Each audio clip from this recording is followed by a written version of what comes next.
அண்மை செய்தி. மத்திய அரசின் மும்மொழி கொள்கைக்கு கடும் எதிர்ப்புகள் வலுத்து வருகிறது.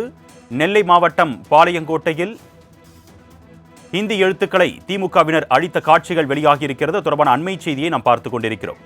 இதுகுறித்த கூடுதல் விவரங்களை செய்தியாளர் அமுல் ஜெயசிங் வழங்க நாம் கேட்கலாம். வணக்கம் அமுல் ஜெயசிங், கூடுதல் விவரங்கள்.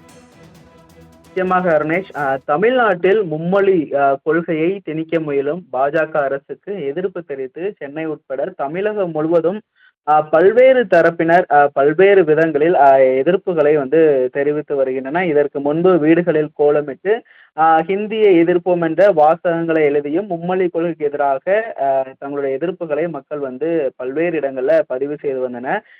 தமிழ்நாட்டில் சர்வ சிக்ஷா அபியான் என்ற ஒருங்கிணைந்த குழந்தைகள் நல திட்டம் செயல்படுத்தப்பட்டு வருகிறது. இந்தியா முழுவதும் செயல்படுத்தப்பட்டு வருகிறது. இதற்கு ஆண்டுதோறும் மத்திய அரசு சார்பில் நிதி ஒதுக்கப்படுவது வழக்கம். ஆனால் பாஜக அரசு தமிழக பள்ளி கல்வித்துறைக்கு வரவேண்டிய 2190 கோடியை தராமல் தற்பொழுது வரை இழுத்தெடுத்து வருகிறது. இது தொடர்பாக மத்திய அரசுக்கும் கடிதமானது அனுப்பப்பட்டது.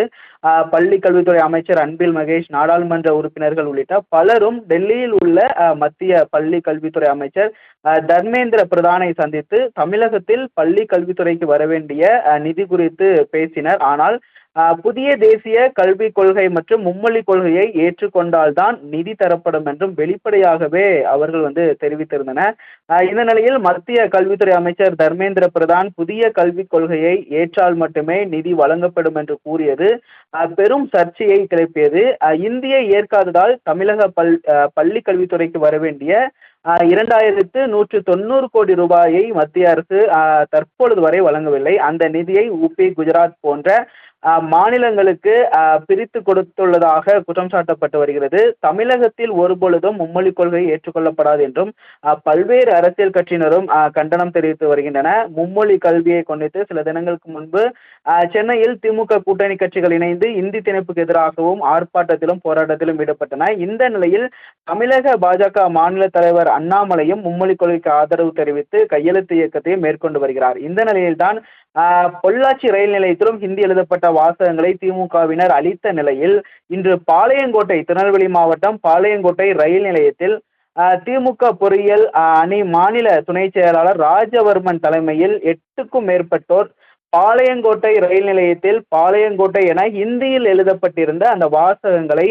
கருப்பு மை கொண்டு அதனை அளித்த சம்பவம் பெரும் பரபரப்பை ஏற்படுத்தியிருக்கிறது. முன்னதாக இன்று காலை பாஸ்போர்ட் அலுவலகத்தில் ஹிந்தியில் எழுதப்பட்ட வாசகங்களை திமுகவினர் அளிக்க இருக்கிறார்கள் என்ற செய்தி பரவிய நிலையில் அங்கு பலத்த போலீஸ் பாதுகாப்பு போடப்பட்டது. அதே நேரத்தில் அந்த இடத்தில் அளிப்பதற்கு பதிலாக பாளையங்கோட்டை ரயில் நிலையத்திற்கு சென்று திமுகவினர் பாளையங்கோட்டை என எழுதப்பட்டிருந்த ஹிந்தி வாசகங்களை அளித்து தமிழ் வாழ்க என்று எழுதி சென்றனர். தற்பொழுது மும்மொழி கொள்கை விவகாரம் தமிழகத்தில் கடும் அதிர்வலையை ஏற்படுத்தி வரும் நிலையில் தமிழ்நாட்டில் மும்மொழி கொள்கையை திணிக்க முயலும் பாஜக அரசுக்கு எதிர்ப்பு தெரிவித்து பாளையங்கோட்டை ரயில் நிலையத்தில் ஹிந்தியில் எழுதப்பட்ட வாசகங்களை கருப்பு மை கொண்டு திமுகவினர் அளித்த சம்பவம் பெரும் பரபரப்பை ஏற்படுத்தியிருக்கிறது. ரமேஷ்,